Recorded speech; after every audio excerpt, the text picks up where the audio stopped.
Hello दोस्तों, स्वागत है आपके हमारे चैनल पर जिसका नाम है टेक बी फैक्ट बी। तो आज इस वीडियो में हम लोग बात करने वाले हैं अपने पड़ोसी देश चाइना की काली रात के बारे में। उस हादसे के बाद से लोगों ने उस रूट से जाना बंद ही कर दिया था, क्योंकि वो अकेली रात के बारे में जिस किसी ने भी सुना उनके पाँव के नीचे से जमीन ही खिसक गई थी। तो वीडियो को लास्ट तक जरूर देखना और वीडियो को लाइक कर देना, शेयर कर देना और चैनल पर नए हो तो ऐसे ही अमेजिंग वीडियोस के लिए सब्सक्राइब जरूर करना। कहानी की शुरुआत होती है चीन की राजधानी बीजिंग से कुछ किलोमीटर दूर yuan Ming yuan bus terminal से। 14 नवंबर 1995 की रात युआन मिंग युआन से एक बस टर्मिनल से निकलती है। ये बस उस रात की आखिरी बस थी। इस बस का आखिरी स्टॉप शैंग शैन था, जिसे कि फ्रेग्रेंट हिल्स के नाम से भी जाना जाता है। युआन मिंग युआन से लेकर फ्रेग्रेंट हिल्स तक का सफर 16 किलोमीटर लंबा था। इस बस का रूट था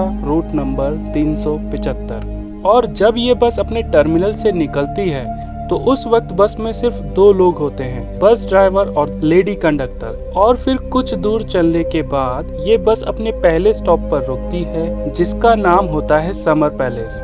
और उसी बस स्टॉप से एक बूढ़ी औरत और एक 20-22 साल का लड़का और एक यंग कपल बस में चढ़ते हैं। और जो यंग कपल होते हैं वो ड्राइवर की पीछे वाली सीट पर बैठ जाते हैं और जो लड़का होता है वो बस के गेट के पास वाली सीट पर बैठ जाता है और बूढ़ी औरत उसी लड़के के पीछे वाली सीट पर बैठ जाती है। और फिर ये बस उस स्टॉप से आगे चल देती है।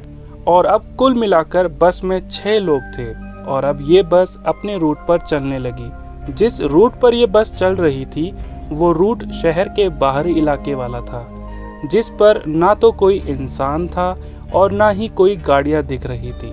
सिर्फ चारों तरफ अंधेरा ही अंधेरा था और उस बस के इंजन की आवाज। कुछ स्टेशन के बाद बस ड्राइवर को 2 लोग नजर आए जो कि अंधेरे में खड़े थे और बस की तरफ हाथ हिला रहे थे। और ये लोग बस स्टैंड पर नहीं खड़े थे, बल्कि बस स्टैंड से कुछ दूर अंधेरे में खड़े थे। तो पहले तो ड्राइवर ने ये फैसला किया कि वो बस को नहीं रोकेगा, क्योंकि वो दोनों बस स्टैंड पर नहीं थे। मगर जब बस की लेडी कंडक्टर ड्राइवर से कहती है कि ये इस रूट की आखिरी बस है और इसके बाद यहाँ से और कोई भी बस नहीं गुजरेगी, इसलिए वो इन लोगों को बस में चढ़ने दे। और इसके बाद फिर बस ड्राइवर भी सोचने लगता है अगर वो बस नहीं रोकेगा तो ये बेचारे यहीं रह जाएंगे और वैसे भी ठंड बहुत हो रही है। इसलिए ड्राइवर बस को रोक देता है और जैसे ही बस रुकती है तो ये दोनों लोग बस में चढ़ने लगते हैं। और जैसे ही बस में चढ़ते हैं तो पता चलता है कि ये 2 लोग नहीं बल्कि 3 लोग हैं। और उस बीच वाले आदमी के दोनों हाथ उन दोनों के कंधे पर थे और सर नीचे की तरफ झुका हुआ था और बाल बिखरे हुए थे, जिससे उसका चेहरा नहीं दिख रहा था। और बाकी के जो 2 लोग थे उनका चेहरा बिल्कुल सफेद था। और इन दोनों ने चीन के ट्रेडिशनल कपड़े पहने हुए थे, जो कि अब कोई भी नहीं पहनता था। उसके बाद ये तीनों बिना किसी से कुछ बोले सबसे पीछे वाली सीट पर बैठ जाते हैं और ये बस उस स्टॉप से आगे चल देती है। मगर इन तीनों को देखकर बाकी के पैसेंजर्स घबरा जाते हैं, क्योंकि एक तो आधी रात का वक्त और पहले 2 लोगों का दिखना और फिर अचानक से 3 लोगों का चढ़ना और ऊपर से उनके अजीब से कपड़े। इन सब वजहों ने उन सब पैसेंजर्स के अंदर एक बेचैनी सी पैदा कर दी थी और वो सभी घबराकर एक दूसरे को देखने लगे। उस बस की जो लेडी कंडक्टर थी उसने उन सब लोगों को शांत करने की कोशिश की और कहा कि हो सकता है ये तीनों किसी नाटक वगैरह में काम करते हों और बस पकड़ने की जल्दबाजी में अपने कपड़े उतारना भूल गए हों, इसलिए आप लोग घबराओ मत। उस लेडी कंडक्टर की बात सुनकर वो यंग कपल और वो लड़का तो शांत हो जाते हैं, पर वो बूढ़ी औरत शांत नहीं होती और वो बार बार पीछे मुड़कर उन तीनों को देखे जा रही थी।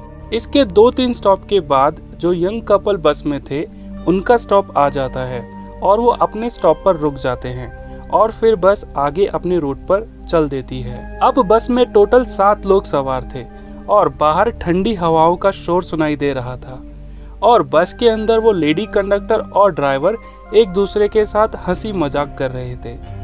अचानक से वो बूढ़ी औरत अपनी सीट से उठ के आगे वाली सीट पे बैठे लड़के पर चिल्लाने लगती है और कहती है कि उसने उसका पर्स चुरा लिया। इस बात पर उस लड़के को भी गुस्सा आ जाता है और वो भी उस बूढ़ी महिला पर चिल्लाने लगता है। ये शोर सुनकर वो लेडी कंडक्टर वहाँ पर आती है और पूछने लगती है कि क्या हुआ। तो बूढ़ी महिला कहती है कि इस लड़के ने उसका पर्स चुरा लिया, मगर वो लड़का कहता है कि उसने नहीं चुराया।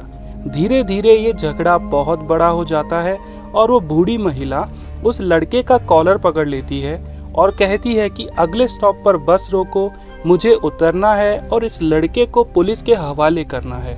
वो लेडी कंडक्टर उस बूढ़ी महिला को शांत करने की पूरी कोशिश करती है, पर वो शांत नहीं होती और आखिरकार बस का ड्राइवर अगले स्टॉप पर बस को रोक देता है। जैसे ही बस रुकती है, वो बूढ़ी महिला उस लड़के का कॉलर पकड़कर खींच के बाहर लाती है और फिर वो बस आगे चली जाती है।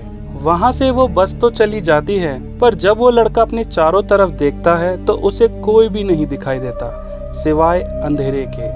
और वो लड़का उस बूढ़ी महिला से कहता है कि तुम्हारे इस झूठे इल्जाम की वजह से मेरी आखिरी बस छूट गई और अब इसके बाद तो कोई दूसरी बस भी नहीं आएगी। मैं घर कैसे जाऊंगा? और यहाँ तो कोई पुलिस स्टेशन भी नजर नहीं आ रहा। तो वो बूढ़ी महिला उस लड़के से कहती है कि यहाँ कोई पुलिस स्टेशन नहीं है और मैंने तुम्हें यहाँ कोई पुलिस स्टेशन ले जाने के लिए नहीं उतारा, बल्कि मैंने तुम्हारी जान बचाई है। वो कहती है कि मेरे पास और कोई रास्ता नहीं था और मुझे तुम्हें इस तरह से उतारना था जिससे किसी को कोई शक ना हो।